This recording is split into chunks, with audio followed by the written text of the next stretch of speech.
Ah, ai meu Deus.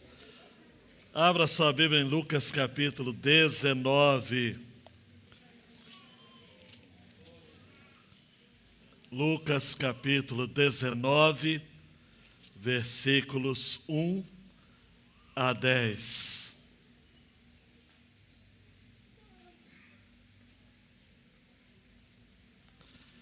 Na Nova Almeida atualizada, essa é a frase. Aí tem que ser preto mesmo, para o pessoal poder ler direito, né? A frase é esta: hoje, pelo menos fica na televisão, né?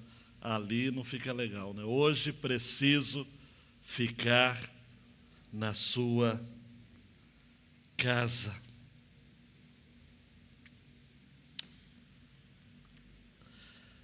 Na quinta-feira passada,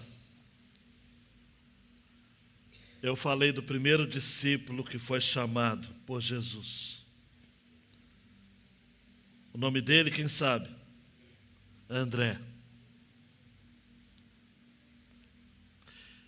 E André e um outro discípulo que eu aposto alto, que foi João, tiveram a ousadia de perguntar para Jesus onde o Senhor mora.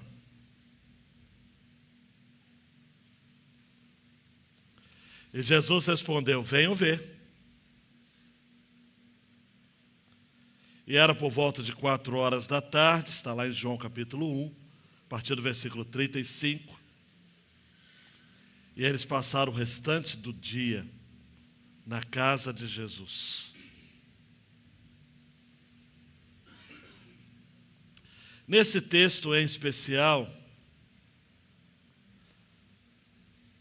Jesus está desejoso de passar um tempo na casa de Zaqueu. Ele quer entrar na casa de Zaqueu.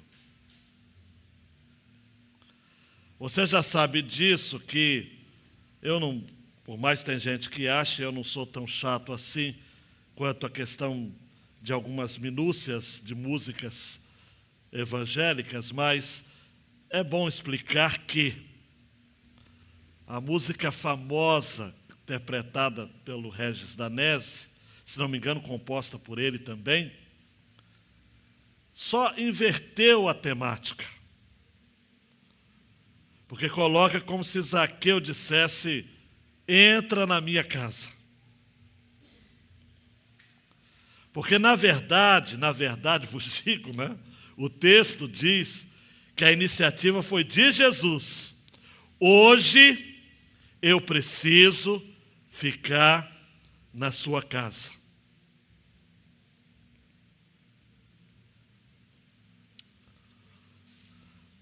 Eu quero nesta noite, nesses minutos aqui juntos, falar do impacto de transformação que acontece quando Jesus entra na nossa casa.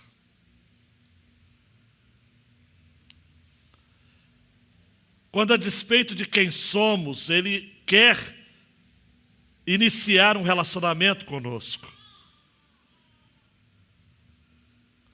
Você sabe que Zaqueu era chefe dos publicanos na cidade de Jericó. Jesus havia acabado de entrar na cidade e logo na entrada ele cura um cego mendigo. E agora, quando ele entra na cidade, ele está diante de um homem rico.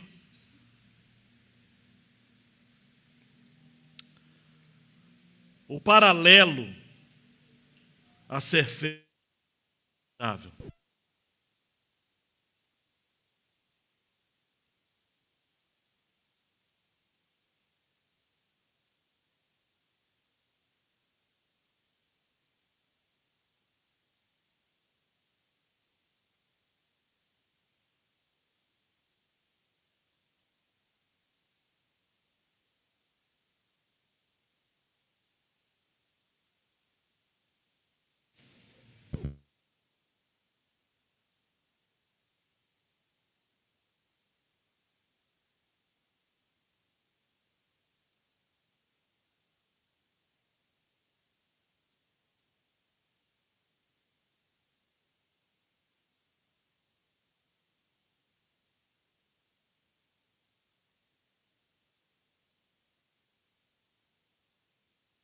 2.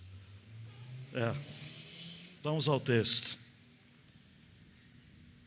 Entrando em Jericó, Jesus atravessava a cidade. Eis que um homem rico, chamado Zaqueu, chefe dos publicanos, procurava ver quem era Jesus, mas não podia, por causa da multidão, por ser ele de pequena estatura. Então, correndo adiante, subiu num sicômoro, a fim de ver Jesus, porque ele havia de passar por ali. Quando Jesus chegou àquele lugar, olhando para cima, disse: Zaqueu, desça depressa, porque hoje preciso ficar na sua casa. Zaqueu desceu depressa e o recebeu com alegria. Todos os que viram isso murmuravam, dizendo que Jesus tinha se hospedado com um homem pecador.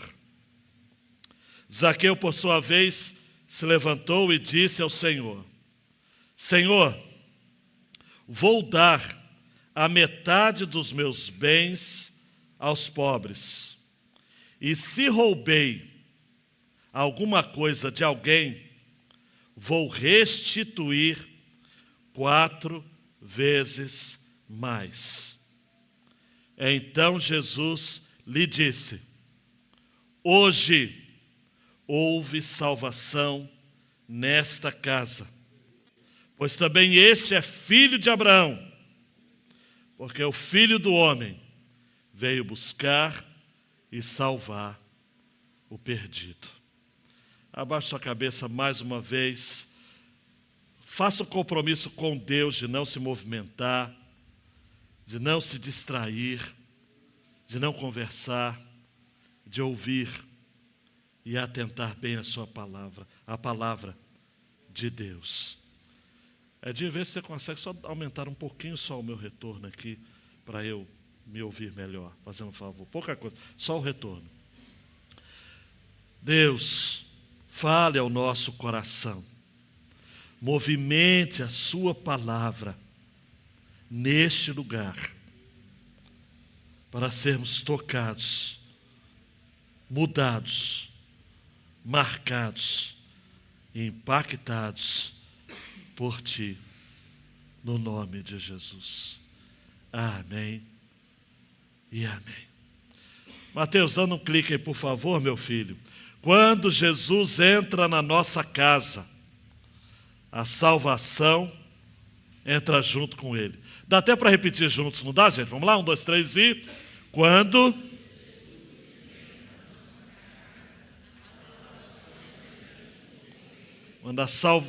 Jesus entra na nossa casa. Daiane e Felipe estão começando a vida. A2. Quando Jesus entra na nossa casa, a salvação entra junto com Ele. Miliane e Levi vão fazer 29 anos, se não me engano. Eu já fiz vou fazer 27 anos de casado. Quando Jesus entra na nossa casa, a salvação entra junto com Ele. João, daqui a 2 meses, isso? Vai se casar. Quando Jesus entra na nossa casa, a salvação entra junto com Ele. É claro que eu foquei aqui, queridão e queridona, olhe para mim, essa questão do casamento, mas não é só, claro que não. Quando Jesus entra na nossa vida, a nossa casa, o nosso coração, a salvação entra junto. Sinclair Ferguson disse certa feita: quando estamos considerando Cristo com base nos evangelhos, devemos gastar nossas energias admirando, examinando, expondo e exaltando Jesus Cristo. N.T. Wright vai dizer: se você quiser saber quem Deus é, olhe para Jesus. O que significa ser humano, olhe para Jesus. O que é o amor? Olhe para Jesus. O que é dor? Olhe para Jesus. Siga olhando, até já não ser mero espectador, mas parte real da história que tem Jesus como protagonista. Não canse de olhar para Jesus. Rapidamente, queridão e queridona, eu quero traçar um paralelo desse texto de Lucas 19, 1 a 10, com a porção anterior, 18, 35 a 41. Jesus se aproxima de Jericó, na porção anterior, e atravessa a cidade toda. Em uma ponta ele encontra um cego que estava sentado à beira do caminho, pedindo esmolas. No capítulo 19, em outra ponta da cidade, ele encontra um homem rico, chamado Zaqueu, chefe dos publicanos. Repare como que o texto se contrasta. Jesus entra na cidade, encontra um homem cego mendigo. Ele atravessa a cidade e encontra-se com um homem rico chamado Zaqueu. Na porção anterior, o mendigo ouve o barulho e pergunta de quem se tratava. Ao ouvir falar que era Jesus, ele clama: Jesus, filho de Davi, tem compaixão de mim. Os discípulos o mandam parar. E esta semana eu tive uma luz desse texto com a ajuda de outros autores que vão concordar de que esse título, Filho de Davi, era perigoso na época, porque era um título nacionalista e revolucionário. Uau! Se isso é verdade, Jesus corria perigo dos romanos acreditaram, ter a ideia de que Jesus estava liderando um motim, uma rebelião. Já o homem rico não fala nada, apenas procura ver quem era Jesus. O cego queria ver Jesus e o rico também queria ver Jesus. Mas o rico, amados, a despeito, vou repetir, o rico, apesar de ser rico, ele tinha dois problemas. Duas barreiras. A multidão que não gostava dele. Quando os judeus, amados, viam um publicano, que era um judeu, que trabalhava para os romanos, cuspiam, jogavam pedras, ovo, tomate podre.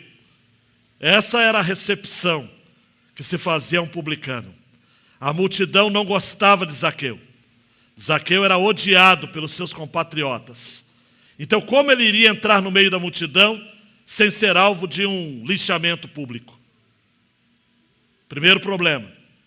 Segundo problema, não pode rir não. Ele era baixinho. Ele era de pequena estatura. Por que você riu, amor? Ele era de pequena estatura. Então ele não conseguia. Por mais que ele tentasse, ele não conseguia. Então ele não era do tipo popular, seu porte físico não ajudava. Tanto é que ele nem clama. Ele apenas procura um lugar estratégico para ver Jesus. E Regina, eu li essa semana um sermão de Spurgeon, desse texto, e Spurgeon dá a ideia de que o sicômoro era a árvore predileta das crianças subirem, porque o sicômoro tem galhos baixos. Então, Spurgeon acredita que Zaqueu precisou competir com as crianças, que estavam ali empoleiradas para ver Jesus. Tanto é que quando Jesus o chama, precisou chamá-lo pelo nome. Zaqueu, desça depressa. Verdade ou não, ou fato ou não, ele precisou montar uma estratégia. E que estratégia? O cego, quando é repreendido, clama mais alto ainda. E Jesus o manda chamar. O rico só é visto por Jesus, ignorado pela multidão. Ele que queria ver, acabou recebendo de Jesus uma ordem. Zaqueu, desça depressa, porque me convém hoje pousar na sua casa. O cego tem um desejo: Senhor, eu quero ver de novo. Zaqueu tem uma promessa: Senhor, vou dar a metade dos meus bens aos pobres. Ambos mudaram de vida. O cego seguiu a Jesus pelo caminho, glorificando a Deus. O rico, não tão rico assim, porque ele disse que daria metade dos bens. E se ele tivesse roubado alguém, iria restituir 4 vezes mais. Ele ficou pobrezinho, tudo leva a crer. Mas ficou rico. Contrassenso, né? Ficou pobre, mas ao mesmo tempo ficou rico, porque Jesus disse para ele: hoje houve salvação nesta casa. Bartimeu clamou a Jesus, como a mulher Ciro-fenícia, em Mateus 15, filho de Davi, e foi salvo. Zaqueu foi salvo e foi chamado filho de Abraão. Ambos eram judeus, mas agora são salvos, porque conheceram o Messias e o conheceram pessoalmente. Mateus, esse texto é dividido em 2 grandes porções, mas eu destrinchei em 3 detalhes. Primeiro, Zaqueu estabelece um plano para ver Jesus, versos 1 a 4. Rapidamente, Zaqueu tem uma oportunidade de ter Jesus em sua casa. E por fim, de 5 a 7. E por fim, o destino de Zaqueu é mudado, porque ele é salvo. Ficamos no primeiro plano, no primeiro ponto, Mateus, o plano de Zaqueu. Amados, isso daqui dá filme. Essa cena não preciso nem ficar contando detalhes. Jesus entrou em Jericó, curou o mendigo. E eu estou dizendo, amados, olhe para mim, eu estou dizendo que o que aconteceu ali na entrada da cidade, rapidamente a Rádio Povo fez questão de espalhar. Chegou o homem. Jericó ficava distante de Jerusalém de 25 a 28 quilômetros. Ele atravessa a cidade. A fama de Jesus já estava ali, aos ouvidos do povo. E um homem rico, amados, porque Jesus havia dito, e Mateus a registrar isso, de que de fato é difícil. Lucas 18, 24. É difícil um rico entrar no reino de Deus. Mas não é impossível. Zaqueu, um homem rico, havia feito a sua fortuna, havia se destacado entre os publicanos, ele era chefe entre os publicanos. Coordenava todo o trabalho ali de Jericó. Ele era uma autoridade na cidade. Ele era alguém que era responsável de fiscalizar o trabalho dos outros arrecadadores de impostos. A fama desses homens era, de fato, a pior possível. Olhe para mim. Jesus teve até um discípulo que era publicano, Mateus ou Levi. Os publicanos eram considerados ladrões, homens sem escrúpulos. Eles jamais poderiam ser testemunhas em qualquer caso judicial em Israel. Eles não poderiam de maneira alguma, mesmo depois de abandonar a profissão, se inscrever ou estudar para serem juízes. Eles eram tidos como desonestos, pecadores. Eles oprimiam seus compatriotas. Os judeus já estavam debaixo da opressão romana, altos impostos. Se você reclama dos impostos do Brasil, que são altos, a carga tributária é altíssima, nesse tempo era muito pior. Muito pior. Tributava-se tudo. Tributava-se a pesca. Tributava-se as colheitas. Tributava-se as frutas. Tudo.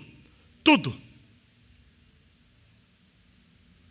Só para você ter uma ideia, era muito comum que esses coletores de impostos colocassem um imposto a mais, uma porcentagem a mais. Nenhuma semelhança com alguns dos nossos hoje é pura coincidência. Sempre tem uma porcentagem a mais. Sempre havia um caixa 2. Sempre havia um por fora. Vamos usar essa expressão bem popular. Os publicanos eram considerados traidores. Fontes rabínicas associam coletores de impostos com ladrões. Zaqueu está ali. O seu nome é de nobre. Provavelmente ele era rico de nascimento. Seu nome significa justo. Ele administrava a receita do distrito inteiro. Ele tinha pessoas que trabalhavam para ele. Ele tinha um negócio considerável. Jericó não era uma pequena cidade, preste atenção aqui. O palácio de inverno de Herodes era em Jericó. Jericó era uma cidade com piscinas, parques, edifícios greco-romanos. O entorno de Jericó era irrigado e fértil. Era uma cidade rica. Os rabinos falavam de Jericó como terras gordas de Jericó. Haviam grandes bosques de árvores de bálsamo. Jericó era conhecida como a cidade das palmeiras. Tudo que se vendia em Jericó se vendia por um preço enorme. Tudo era trazido, em sua maioria, com peso em ouro. Se isso não fosse o bastante, a geografia era interessante. Jericó era a porta de entrada para uma rota comercial que passava por Jerusalém e atingia a área dos gentios a leste do Jordão. Zaqueu tinha tudo, mas ele procurava ver quem era Jesus. Olhe para mim. De que adianta você ser bem-sucedido, ter um bom sobrenome, ter uma carreira incrível, ter diante de você um futuro com alto potencial, se você não tem Jesus? Esse era o drama de Zaqueu. O nome dele significa justo, mas ele não conhecia o justo. Ele não conhecia aquele que seria considerado por Paulo justiça de Deus em nosso favor. Zaqueu tinha tudo, mas ao mesmo tempo não tinha nada. Ele procurava. Na tradução da linguagem de hoje diz, ele estava tentando ver quem era Jesus. E ele queria ver. Talvez você esteja aqui nesta noite, queridão e queridona, e você quer ver a Jesus. Você nunca viu a Jesus. Ver é diferente de ouvir. Ver é diferente de saber que Ele existe. Ver é diferente de sentir o movimento. Ver é ter um contato, é estabelecer uma relação. Zaqueu procurava ver quem era Jesus. E olhe para mim, talvez você esteja aqui nesta noite assim. Preste atenção. Você quer ver Jesus? Você quer ver Jesus? Então você precisa estabelecer um plano. Você precisa se esforçar para ver Jesus. Zaqueu se esforçou. Zaqueu empreendeu esforços. Repetindo daquela série Mensagens que eu ouvi do meu pai, nunca me esqueço. Quando meu pai pregava sobre Zaqueu, e eu criança, ele sempre falava assim: os sicômoros, que também eram chamados de figueiras bravas, eram árvores fáceis de subir, mas eram árvores que tinham determinadas partes que, para subir, sempre se rasgava a roupa ou se escoriava alguma parte do corpo.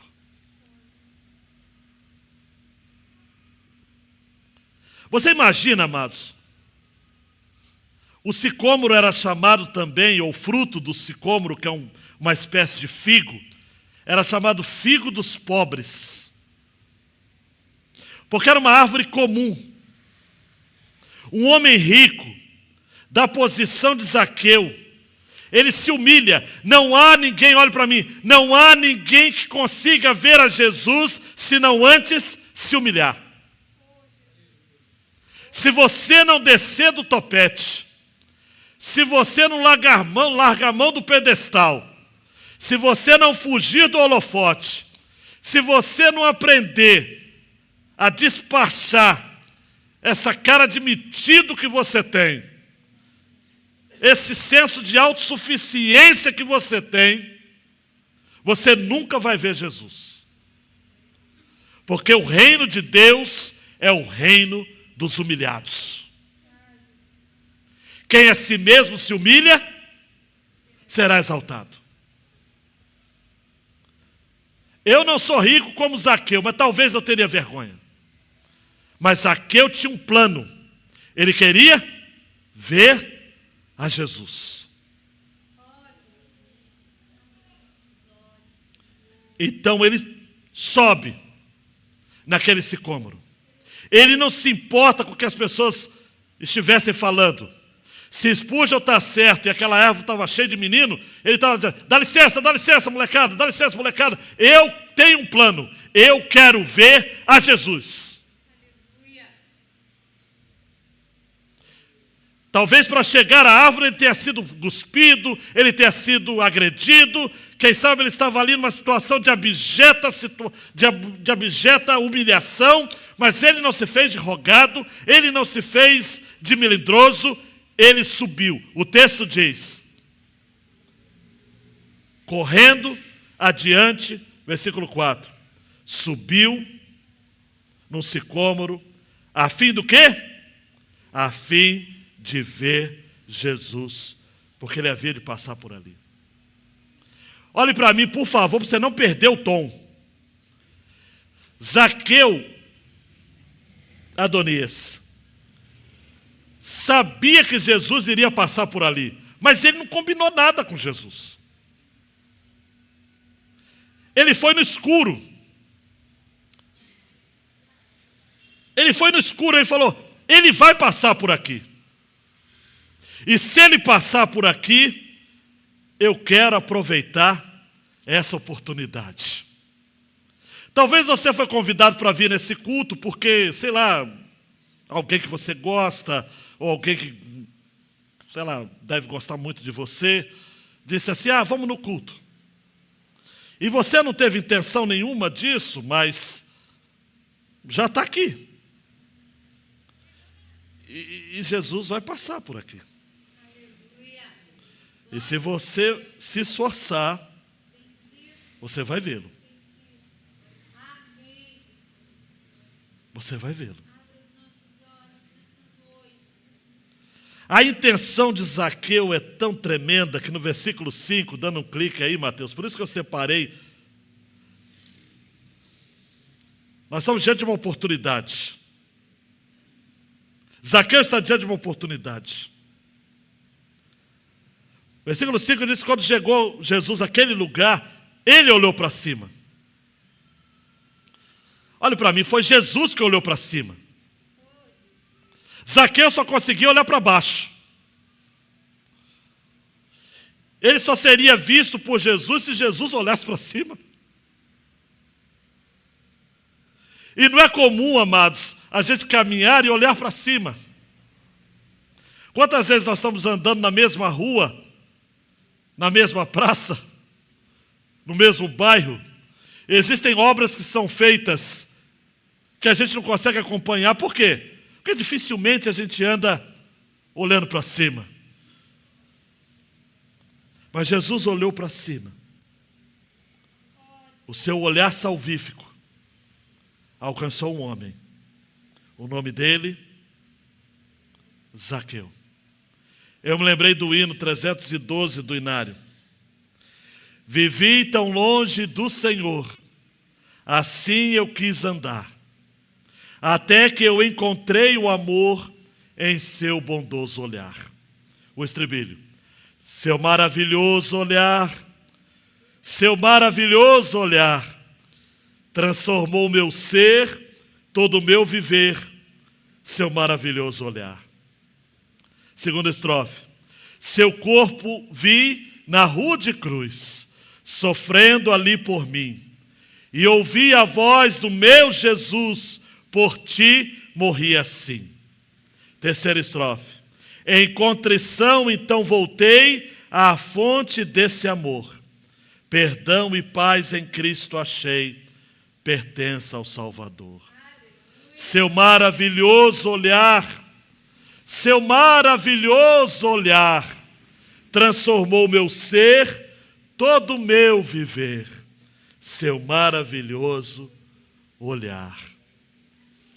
Na eternidade eu vou conversar com Zaqueu, vou dizer: Zaqueu, esse é o teu hino. Seu maravilhoso olhar transformou o meu ser, todo o meu viver. Seu maravilhoso olhar.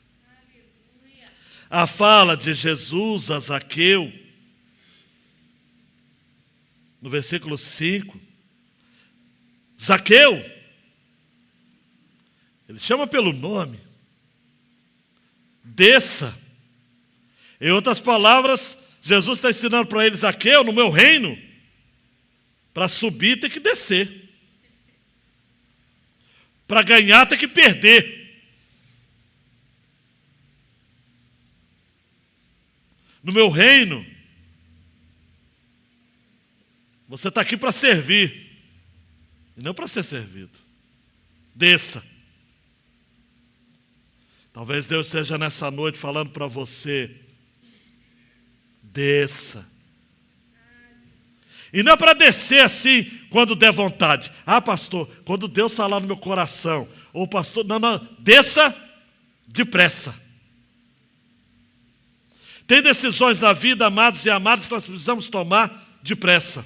Porque a vida, como diria o poeta, é muito curta para ser pequena. É incrível como o tempo passa. E oportunidades na vida precisam ser aproveitadas de imediato.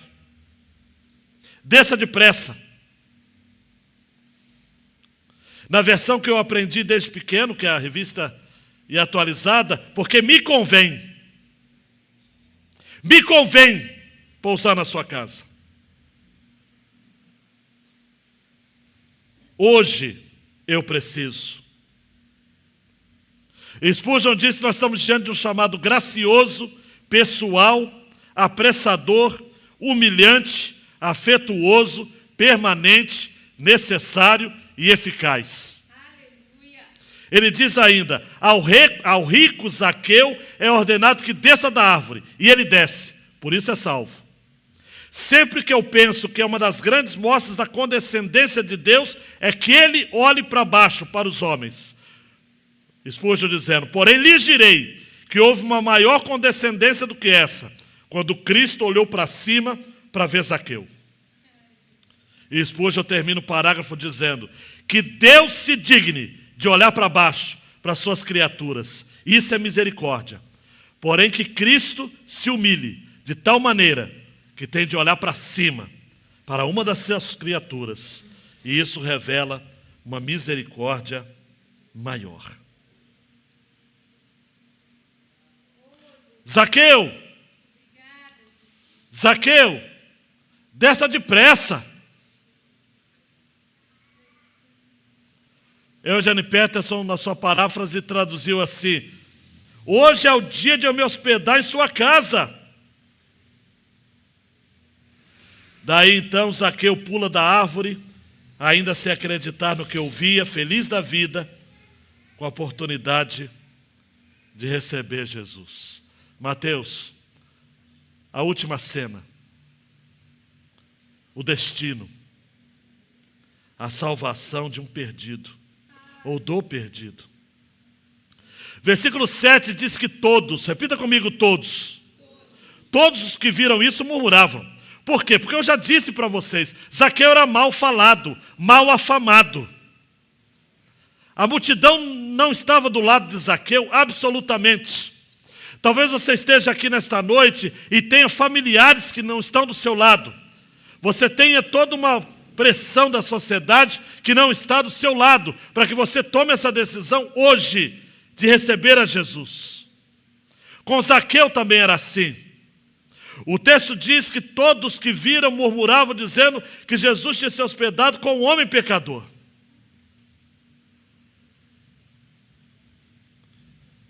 É incrível como que, amados, a história se repete. Em Lucas 5, Jesus é indagado. Os discípulos dele são indagados.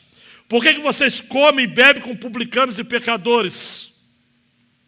Antes de Jesus contar a parábola da ovelha perdida, da dracma perdida, dos filhos que se perdem, o texto diz que os fariseus e escribas murmuravam, dizendo que Jesus recebia pecadores. Zaqueu, de repente, olha para mim, recebe essa oposição e não responde com orgulho peculiar de gente que ainda não desceu do tamanco. Nos nossos dias tem gente que não desceu do tamanco ainda. Quando recebe oposição, logo trata de fazer uma contra-argumentação. Vai para o Instagram, vai para o Twitter, vai para o Facebook e começa a dizer: as pedras que vocês estão me jogando são tijolos que eu vou levantar o meu castelo. Gente que recebe críticas, que recebe socos da vida e que retribui com rancor, com mágoa, com ressentimento. Olhe para mim, com senso de justiça própria. Eu vou responder. Eu vou falar umas verdades para esse povo. Já não basta eu estar todo lanhado de subir nesse sicômoro desgraçado para ver a Jesus, porque eu quero ver a Jesus. O meu alvo é ver Jesus. E agora ele me viu e ainda me chamou para levá-lo na minha casa. E essa oposição se levanta. Eu vou dizer umas verdades agora. Aí, Vinícius, Zaqueu se levanta, versículo 8, e diz: agora é minha hora. Senhor, vou dar a metade dos meus bens aos pobres. E se eu roubei alguma coisa de alguém, vou restituir 4 vezes mais. Uau! Isso causou uma surpresa. Surpreendeu a todos. Nós estamos diante de alguém que viu Jesus, que Jesus o viu, e esse fato mudou a sua vida instantaneamente. Olhe para mim, instantaneamente. Não houve processo. Conversão não é processo. É mudança de vida. Olhou Jesus, Jesus olhou, mudou de vida. Não tem essa coisa. Processo, amados, é santificação. É outra história. Vem no EBD. É outra história. Agora, salvação é na hora. É papum. É imediato. Zaqueu é o novo homem. Ele nunca iria fazer isso. Eu vou dar metade dos meus bens aos pobres. E eu vou fazer como Davi. prometeu fazer diante de Natã em 1 Samuel 12. Eu vou restituir 4 vezes mais. Eu não vou entrar em detalhes, mas pela lei de Moisés, está lá em Levíticos 6, 2 a 5, Números 5, 6 a 7. O que se pedia para restituição na lei de Moisés era 1/5. 1/5. Ele resolve restituir 4 vezes mais. Olha para mim, quando alguém muda de vida, deixa de ser mesquinho. Deixa de fazer pouco caso de pouca coisa. Deixa de falar, é o meu. É o meu carro, é a minha casa. É os meus bens. É o meu orgulho próprio. Amados, Jesus não quer ferir o seu orgulho. Ele quer matá-lo.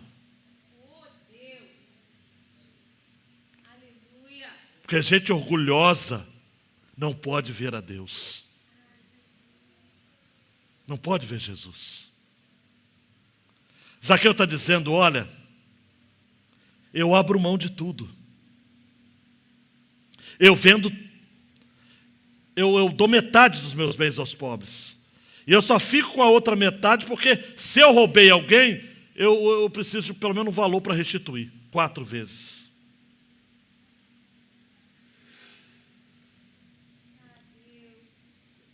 Versículo 9, Jesus fica em polvorosa. Ele diz, hoje houve salvação nesta casa, porque esse também é filho de Abraão. O que era um título incrível, amados, para dar a um publicano. Você é filho de Abraão, você é da tradição de Israel. Em ti também serão benditas todas as famílias da terra, conforme a promessa que eu fiz a Abraão, em Gênesis capítulo 12. Você é filho de Abraão. E Paulo aos Gálatas 3:7 vai dizer, os que têm fé é que são filhos de Abraão. Você tem fé, Zaqueu? Zaqueu, você mudou de vida. Zaqueu, agora sim você está honrando o nome que você tem. Agora sim você é justo.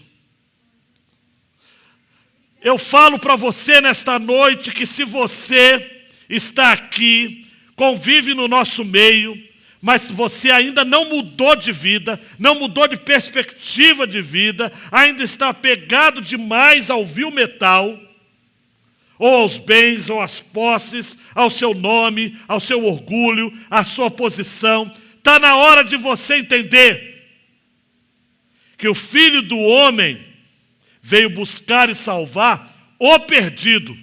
Se você se acha o achado, não precisa ser encontrado. Ele veio para você. Está perdido? Está perdido? Ele veio para você. Está meio assim confuso? Ele veio para você. Está sem saber como é que vai fazer? Ele veio para você. Aleluia. Lucas 5,32, Jesus diz, eu não vim chamar justos, e sim pecadores ao arrependimento.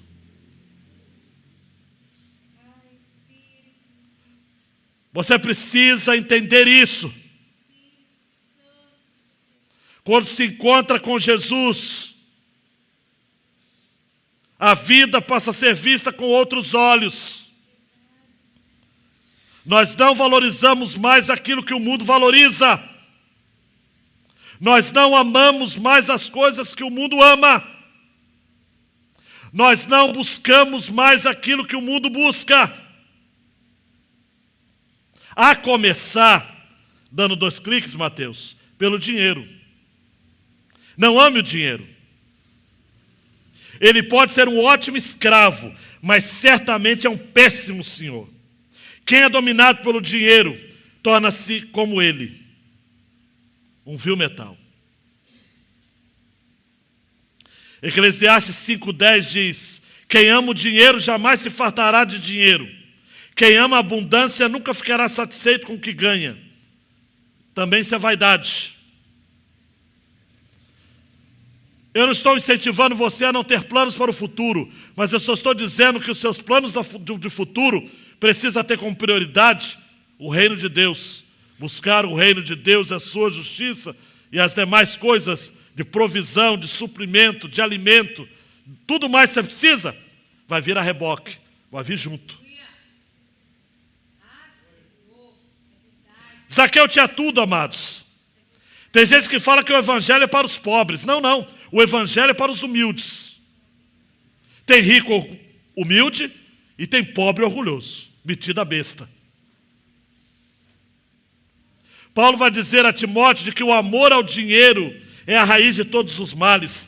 E alguns nessa cobiça se desviaram da fé e atormentaram a si mesmos com muitas dores.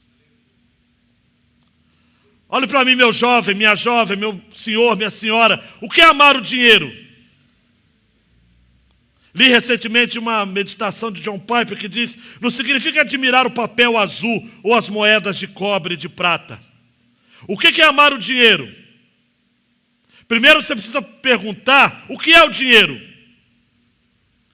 E Piper diz: o dinheiro é um símbolo que indica os recursos do homem. Representa o que você obtém do homem, em vez de Deus. O dinheiro é aquilo que o homem dá. Toda vez que você olhar para um dinheiro, você diz: você não pode me dominar, porque você é o que o homem dá. Eu recebo, final de mês aí, você já deve estar na expectativa. Aquilo que o homem dá. Se você ama o dinheiro, você ama aquilo que o homem dá. Você é escravo daquilo que o homem dá. Você confia naquilo que o dinheiro pode comprar. Amar ao dinheiro é o mesmo que ter fé no dinheiro. É crer que é o dinheiro quem atende às suas necessidades. É crer que o dinheiro é que o faz feliz. Tem gente que é assim: se eu tiver dinheiro, eu estou feliz. Se eu não tiver dinheiro, eu não estou feliz. O texto diz: não ameis o dinheiro. O amor ao dinheiro é a raiz de todos os males. Ao contrário do amor ao dinheiro, é a fé. Porque a fé nos leva a confiar naquilo que só Deus pode nos dar. E tudo começa com a nossa salvação. Dando um clique, Mateus. Que Jesus sempre vai tomar a iniciativa. Ele sempre, olhe para mim, vai passar no nosso caminho. Meu queridão, minha queridona, vamos ser verdadeiros aqui um com o outro, franco. Como se tivesse só eu e você aqui. Jesus vai passar no caminho que você está. Não adianta. Ele vai passar. E Ele quer pousar na sua casa. E Ele vai lhe chamar de meu. Vai lhe chamar pelo nome, como chamou Zaqueu. Ele vai chamá-lo, buscá-lo e salvá-lo.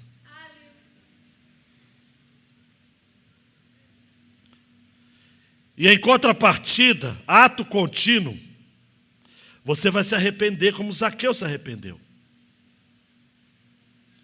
Zaqueu se arrependeu dos seus abusos passados. Zaqueu se arrependeu de sua riqueza, adquirida com base em roubo. Quando Jesus procura jantar com Zaqueu, a multidão reage negativamente, porque Zaqueu era um isolado, um proscrito.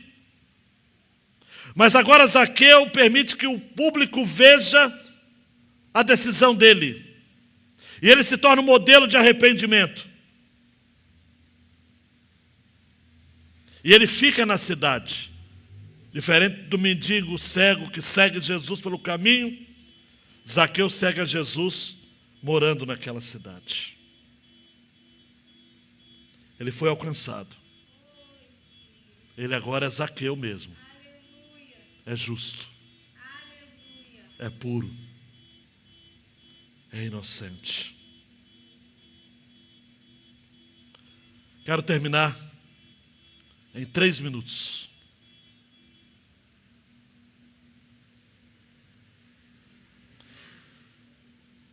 Spurgeon vai compartilhar num dos seus sermões acerca da importância do arrependimento. Olhe para mim, talvez você precisa assumir agora diante de Deus uma postura de arrependimento. Com Zaqueu foi: eu vou dar metade dos meus bens aos pobres, e se eu tiver roubado alguém, eu vou retribuir ou restituir 4 vezes mais. Dando um clique, Mateus, eu não sei qual é a sua postura e atitude de arrependimento. Tenta se concentrar aqui. Essa parte é capital da mensagem. Talvez você tenha que pedir perdão a alguém que lhe fez mal, ou que você fez algum tipo de mal, com relação quebrada, e você não consegue se batizar, nem se firmar com o Senhor, porque você tem essa pendência. Talvez seja um relacionamento de namoro que você precisa mudar de base. E você entende o que eu estou querendo dizer. Mudar de jeito, mudar de forma, de conteúdo, para você poder agradar a Deus e poder segui-lo. Talvez seja uma compreensão errada que você assimilou desde a infância. E aí você ouve o Evangelho de Jesus, mas você está tão apegado com a sua tradição familiar, ao ponto de que você se orgulha disso e ainda não desceu da árvore para levar Jesus para sua casa. Eu não sei, eu não quero ficar, mas há um arrependimento que precisa ser feito aí. Daí, nesse arrependimento, você precisa nascer de novo. Porque a fé gera o novo nascimento. E aí você, nesta noite, crendo, você vai mudar de vida. E Spurgeon usa uma ilustração que eu quero seguir a mesma. Você vê o gato. Que criatura limpa ele é. Como habilmente ele lava-se com a língua e as patas. Que visão bonita de se ver. Você já viu uma porca fazer assim? Não, você nunca viu. Por quê? Porque é contrária à sua natureza. A porca prefere chafurdar-se na lama. Tenta ir ensinar uma porca para se lavar. Você terá pouquíssimo sucesso. Ensina a se lavar e a limpar-se como um gato. Tarefa inútil. Você pode até lavar uma porca à força, mas a primeira oportunidade que ela tiver, ela vai se apressar, correr para a lama porque ela é suja.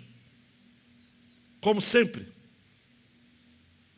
E aí se segura agora. A única maneira que você tem para obter uma porca que se lava a si mesma é transformá-la em uma gata. Então ela vai ser lavada e limpa. E suponha que essa transformação foi realizada, e então, como é difícil, é impossível, agora é bastante fácil. Já que a sua natureza foi mudada, a porca poderá transitar na sua sala, deitar no seu tapete. Spurgeon conclui a mensagem dessa ilustração dizendo: Assim é com o homem ímpio. Você não pode forçá-lo a fazer o que um homem renovado faz com a sua maior boa vontade. Você pode ensinar um ímpio a ser um bom exemplo, mas ele não pode aprender a ser santo. Porque o ímpio não tem mente para isso. A natureza do ímpio o leva cada vez mais para a lama. Mas quando o Senhor faz algo novo de novo, as coisas passam a ser vistas de modo diferente. E daí Spurgeon diz que certa feita ele ouviu um convertido dizer: pastor, eu não sei o que está acontecendo comigo, porque depois que eu encontrei Jesus, ou tudo está mudado, ou mudado sou eu. A nova natureza segue a justiça tão naturalmente, como a antiga natureza levava para as coisas erradas. E somente o Espírito Santo pode fazer isso. Abaixa a cabeça, queridão, queridona. Por que você está aqui? No que essa mensagem movimentou o seu coração? Em qual área da sua vida você crê que carece de uma mudança? Eu falei da janela da classe de batismo. Eu vivo falando aqui da importância de você deixar de ser alguém que assiste para ser alguém que participa. Zaqueu poderia ser apenas mais um em Jericó, que ouvindo falar de Jesus quis conhecê-lo. Apenas isso.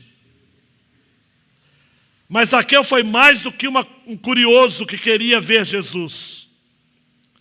Ele foi alguém que, ao ser visto por ele, mudou de vida. E testemunhou da mudança. Nesta noite, o meu apelo ao seu coração, da galeria, aqui embaixo, é que se você quer ver a Jesus, se concentre nesse meu apelo. Essa foi a última vez que Jesus passou por Jericó. Se não fosse aquela vez, Zaqueu não teria outra oportunidade. E preste muita atenção. E quero chamar todos vocês a ficar realmente em atenção. Feche seus olhos, abaixe sua cabeça. Essa pode ser a sua última oportunidade. E eu não acredito, preste atenção, da galeria, aqui embaixo. Eu não acredito que você vai sair daqui